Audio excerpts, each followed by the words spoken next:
Hello दोस्तों। Last video में हमने स्टोरेज अकाउंट के बारे में पढ़ना शुरू किया था, जिसमें कि हमने बेसिक और एडवांस सेटिंग्स के बारे में स्टडी किया था। आज हम स्टडी करेंगे networking, data protection end encryption के बारे में। ओके, तो अभी जैसा कि स्क्रीन पे आप देख रहे होंगे कि नेटवर्किंग टैब इनेबल्ड है और नेटवर्किंग की प्रॉपर्टीज़ दिख रही हैं।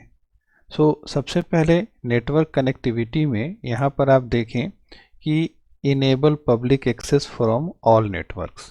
ओके, क्या है कि अगर जो भी स्टोरेज अकाउंट हम बना रहे हैं उसको हम सभी नेटवर्क से पब्लिक एक्सेस प्रोवाइड कर सकते हैं। इसका मतलब ये नहीं है कि ये कम्प्लीटली पब्लिक होगा और कोई भी यूआरएल को हिट कर सकता है। इसमें कीज़ होते हैं और उस कीज़ के हेल्प से ही जो भी स्टोरेज अकाउंट का यूआरएल है वो हिट किया जा सकता है। लेकिन की भी क्या है, तो की तो उतना सिक्योर है नहीं। अगर की किसी को मिल गया तो वो यूआरएल को एक्सेस कर सकता है, तो वल्नरेबिलिटी इसमें है। ओके, अब अगर हम नेक्स्ट ऑप्शन पे आते हैं कि enable public access from selected virtual network and IP addresses. अब क्या है कि दूसरा ऑप्शन ये है कि हम पब्लिक एक्सेस तो अलाउ करें, लेकिन हम इसको वीनेट में डाल दें। तो जैसा कि वर्चुअल नेटवर्क का सेटिंग आप देख रहे हैं ओपन हो गया होगा, तो यहाँ पे वर्चुअल नेटवर्क हम यहाँ पे चूज़ कर सकते हैं। अगर कोई वर्चुअल नेटवर्क हमारे पास है उसे हम चूज़ कर सकते हैं या क्रिएट भी कर सकते हैं। तो एक तो है कि वर्चुअल नेटवर्क चूज़ कर लिया, और दूसरा फिर क्या है कि उसके बाद हम यहाँ पे आईपी रेंज जो भी है वो आईपी रेंज डाल देंगे कि इन आईपी रेंज में जो है वही केवल स्टोरेज अकाउंट यूज़ कर सके। तो वो पब्लिक एक्सेस तो होगा, लेकिन वो केवल उस वीनेट के अंदर ही होगा। ओके, इसमें एक तीसरा आपका पॉइंट है, ये disable public access and use private access. इसको अगर हम ओपन करते हैं तो देखिए इसमें क्या होता है कि पब्लिक एक्सेस कम्प्लीटली बंद हो जाएगा इसमें, और ये प्राइवेटली एक्सेस होगा। और इसमें क्या होगा कि हमें एक प्राइवेट एंड पॉइंट ऐड करना होगा। तो जो प्राइवेट एंड पॉइंट ऐड होगा उसी के थ्रू ही केवल स्टोरेज अकाउंट एक्सेस किया जा सकता है। तो यहाँ पर ये 3 तरह का नेटवर्क एक्सेस दिया हुआ है, तो फिलहाल इसको हम पब्लिक पे रखते हैं, क्योंकि इसमें इसके अलावा भी आप देखेंगे फिर नेटवर्क राउटिंग का भी ऑप्शन है, इसे हम आगे चल के देखेंगे अभी। तो अभी फ़िलहाल जो है नेटवर्किंग में हम क्या करते हैं कि इसमें एक चीज़ मैं और देख लूँ, 1 मिनट, वो मैं पॉइंट देख रहा था, इनक्रिप्शन। ओके ओके, ठीक है। तो नेटवर्किंग में ये आप देख रहे हैं कि disable public access and use private access है। इसमें है कि हम ऐड पॉइंट यहाँ पे प्राइवेट इन पॉइंट ऐड कर सकते हैं। साथ ही साथ इसमें एक नेटवर्क राउटिंग का भी ऑप्शन दिया हुआ है, राउटिंग प्रेफरेंसेस। इसमें है माइक्रोसॉफ्ट नेटवर्क राउटिंग और है internet routing. Microsoft network routing हो गया कि केवल जो भी कम्युनिकेशन होगा वो माइक्रोसॉफ्ट नेटवर्क में ही होगा। तो सपोज़ कीजिए कि एग्ज़ाम्पल हम अगर लें, तो जैसे कि लेते हैं, मान लिया जाए कि हमने हमारा जो स्टोरेज अकाउंट है वो यूके में है, और क्या कहते हैं कि हमारा जो क्लाइंट है वो यूएस में बैठा हुआ है या इंडिया में है।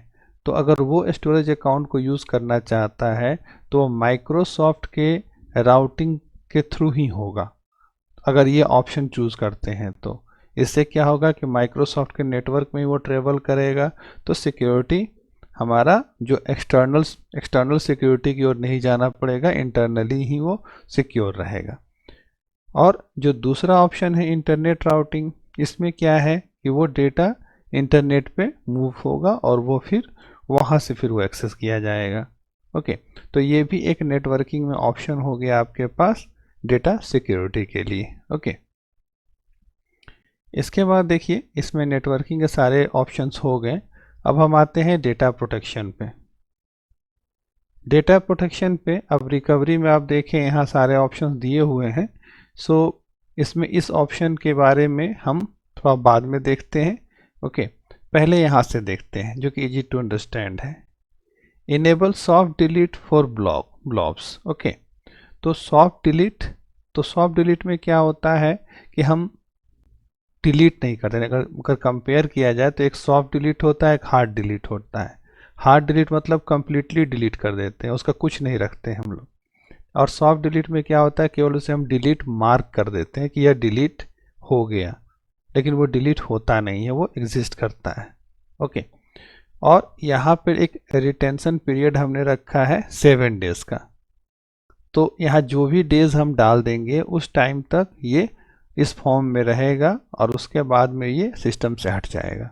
तो कभी एक्सीडेंटली डिलीट होता है कोई ब्लॉब्स तो उसे रिकवर करने में आसानी होती है। दूसरा ऑप्शन क्या है, enable soft delete for containers.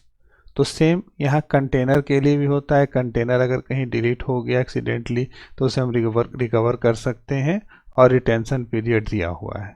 Okay, तीसरा ऑप्शन आपका है फाइल शेयर्स का। फाइल शेयर्स का भी वही ऑप्शन है कि लार्ज फाइल शेयर्स हो रहे हैं तो उसको भी हम सॉफ्ट डिलीट सेट कर सकते हैं, साथ ही साथ उसका रिटेंशन पीरियड भी हम सेट कर सकते हैं। ओके, अब देखिए इसके बाद में आता है ट्रैकिंग। ट्रैकिंग में क्या है कि enable versioning for blobs. Okay, अच्छा, एक ऑप्शन हमारा ये छूट गया, पहले इसको हम देख लेते हैं। Enable point in time restore for containers. तो इसमें क्या है कि जैसे कि हम कहते हैं कि अगर मान लिया जाए कि हमने कुछ अगर ये कहें तो पॉइंट इन टाइम होता है, जैसे कोई वर्जनिंग हमने सेट कर दी, वर्जनिंग सेट कर दी तो इसमें जो है ना कोई नई वर्जन आया तो हम पुराने वर्जन को जो है वो समथिंग कुछ पीरियड रखने के बाद उसको डिलीट कर सकते हैं। तो वर्जनिंग कर दी, चेंज फीड कर दिया, तो उस ऑप्शंस के थ्रू भी हम यहाँ पे इनेबल करके उन सभी को हटा सकते हैं। जैसे कि अगर इसको मैं इनेबल करता हूँ तो आप देखिए आपके पास यहाँ पे आ गया enable point in time restore for containers और इसमें आ गया कितने डेज पे क्या करना है। ओके, तो फिलहाल अगर हम इसे नहीं कर रहे हैं तो इसको अनचेक कर देते हैं। ओके, ये हो गया। हाँ, तो अब हम जा रहे थे ट्रैकिंग देखने के लिए। तो ट्रैकिंग में अब देखिए ट्रैकिंग में क्या है कि पहला तो ऑप्शन है कि वर्जनिंग इनेबल कर दीजिए, तो इनेबल वर्जनिंग फॉर ब्लॉब्स आप कर सकते हैं। ओके, फिर दूसरा है आपके पास कि इनेबल ब्लॉब चेंज फीड कीजिए, कीप ऑल लॉग्स और delete change in feed logs after a certain days. Okay, तो इसमें क्या होता है कि जो भी चेंजेज होती हैं वो सारी चेंजेज जो है मॉडिफिकेशंस वो सब कुछ ये लॉग में रखा जाता है। तो इससे भी क्या होता है कि हमें ट्रैक कर सकते हैं कि कोई डेटा जो है कब कब चेंज हुआ है। ओके, तो अब यहाँ पे ऑप्शन है कि आप सारे लॉग्स को रखिए या नहीं तो एक रिटेंशन पीरियड रखिए कि इतने पीरियड के बाद ये डिलीट हो जाएगा। ओके, तो ये दोनों ऑप्शन आप यहाँ इनेबल कर सकते हैं। और अब देखिए ये एक अनदर लेवल का ही आपका सिक्योरिटी हो गया, अनदर लेवल का। इसमें क्या है कि हम वर्जनिंग लेवल इम्यूटेबिलिटी सपोर्ट करते हैं, मतलब कि हम यहाँ पे इसको इम्यूटेबल बना देंगे। ठीक है, कि अगर कोई फाइल फिक्स हो गया, सपोज कीजिए कि 2024 इंड हो रहा है 24, ये फाइलें सारी फिक्स हो गई, अब इसमें कोई चेंज नहीं होना है, तो इसको हमने इम्यूटेबल कर दिया। तो अब कोई भी इसमें होगा, हैकर्स भी अगर इसको हैक करता है तो उसको चेंज नहीं कर पाएगा, कोई चेंज नहीं कर पाएगा। ओके, तो इसके लिए अब यहाँ पे इम्यूटेबिलिटी सपोर्ट का इनेबल हम कर सकते हैं। ओके, तो ये हमने डेटा प्रोटेक्शन के अंतर्गत देखा। और इसमें एक लास्ट है हमारा इधर इंक्रिप्शन को देखते हैं। तो इंक्रिप्शन में क्या है कि इंक्रिप्शन में एक तो होता है कि डेटा तो ऑलवेज इंक्रिप्टेड होता है नेटवर्क ट्रैफिक में, सबसे पहली बात ये है। ठीक है, तो बाय डिफ़ॉल्ट इसमें माइक्रोसॉफ्ट मैनेज्ड कीज़ होते हैं। अगर आप चाहते हैं कस्टमर मैनेज्ड की लगाना तो कस्टमर मैनेज की लगा सकते हैं, उसके लिए कुछ और इन्फॉर्मेशंस है, जैसे कि वो की आप रखेंगे तो आपको कोई की वॉल्ट में रखना होगा। ओके, या की आपने रखा है तो की का स्टोरेज URI दीजिए। ओके, तो ये सारा कस्टमर मैनेज्ड में आ जाएगा पूरा का पूरा। अब देखिए की स्टोरेज टाइप की वॉल्ट है या मैनेज HSM है। ओके, की सेलेक्ट करना पड़ेगा, मतलब एक तरह से इसको पूरा का पूरा की का इंफॉर्मेशन देना पड़ेगा कि हमारा की कहाँ पर स्टोर है, तब जा कर के ये उसके हेल्प से ही इंक्रिप्शन करेगा। तो और हमारा माइक्रोसॉफ्ट मैनेज में सब कुछ माइक्रोसॉफ्ट मैनेज कर रहा है, सो कुछ नहीं इसमें करना, बस क्लिक करके छोड़ देना है। और उसके बाद आपका जो भी कस्टमर मैनेज्ड कीज़ है, ठीक है, तो देखें ब्लॉब्स और फाइल्स के लिए केवल, या जितने भी सर्विस टाइप हम यूज़ कर रहे हैं उसके लिए, ये ऑप्शन यहाँ पे आपको देना पड़ेगा कि किस पे आपको इनेबल करना है। अब इतना इंक्रिप्शन होने के बाद एक और ही अनदर लेवल का इंक्रिप्शन होता है, ठीक है, वो मतलब कि सेकेंड इंक्रिप्शन कहा जाता है, वो इंफ्रास्ट्रक्चर लेवल पे। अगर इसको हम चेक करेंगे तो फिर हमें हमारा जो इंक्रिप्शन है ये इंफ्रास्ट्रक्चर लेवल पे भी इम्प्लीमेंट हो जाएगा। ओके, तो यहाँ पर आपने देखा कि ये इंक्रिप्शन के लिए कौन कौन से तरीके हैं। ओके, अब उसके बाद हम इसको कस्टमर मैनेज और ये इसको छोड़ देते हैं फिलहाल डिफ़ॉल्ट। टैग में आते हैं, टैग में हमने लिख दिया डिपार्टमेंट, इसके बारे में मैं बता चुका हूँ, केवल ये बिलिंग पर्पस के लिए या डेटा फिल्ट्रेशन के लिए होता है कि कहाँ से कौन रिसोर्स कितना डेटा यूज़ किया। तो हमने डिपार्टमेंट अकाउंट लिख दिया, लिख करके रिव्यू एंड क्रिएट करते हैं। तो ये हमारा स्टोरेज अकाउंट क्रिएट होने जा रहा है।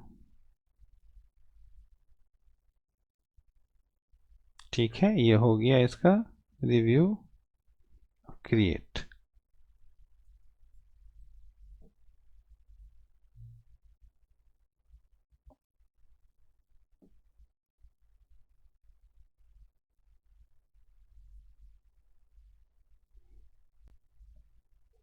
अब जो जो इसको रिसोर्सेज बनेंगे वो आपको यहाँ पे दिखेंगे।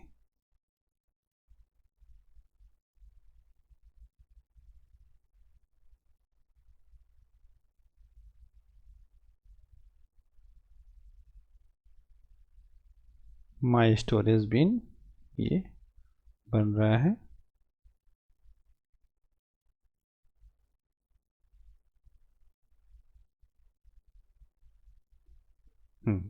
ये आपका डिप्लॉयमेंट हो गया।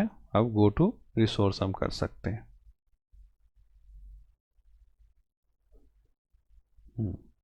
अब देखिए आपका सारा डिटेल, बेसिक डिटेल यहाँ पे आ गया। आपका LRS है, जनरल पर्पस है, V2 स्टोरेज जनरल पर्पस है, ये सारा। अब यहाँ पे टैग हमने डिपार्टमेंट अकाउंट जोड़ा था, ये भी आ गया। तो ये कम्प्लीटली आपका डिटेल जो स्टोरेज अकाउंट का है वो बन के तैयार हो गया। और अब इसमें आप देख सकते हैं ब्लॉब सर्विस, फिर इसके बाद में फाइल सर्विस, क्यू सर्विस और टेबल सर्विस सभी कुछ है। तो ये दोनों फिलहाल डिजेबल है, ब्लॉब सर्विस हमारे पास इनेबल है। ओके, तो ये हमारा कंप्लीट हो गया स्टोरेज अकाउंट कैसे क्रिएट करें। ओके, सो अब मिलते हैं अगले टॉपिक के साथ नेक्स्ट वीडियो में। तब तक के लिए थैंक यू दोस्तों।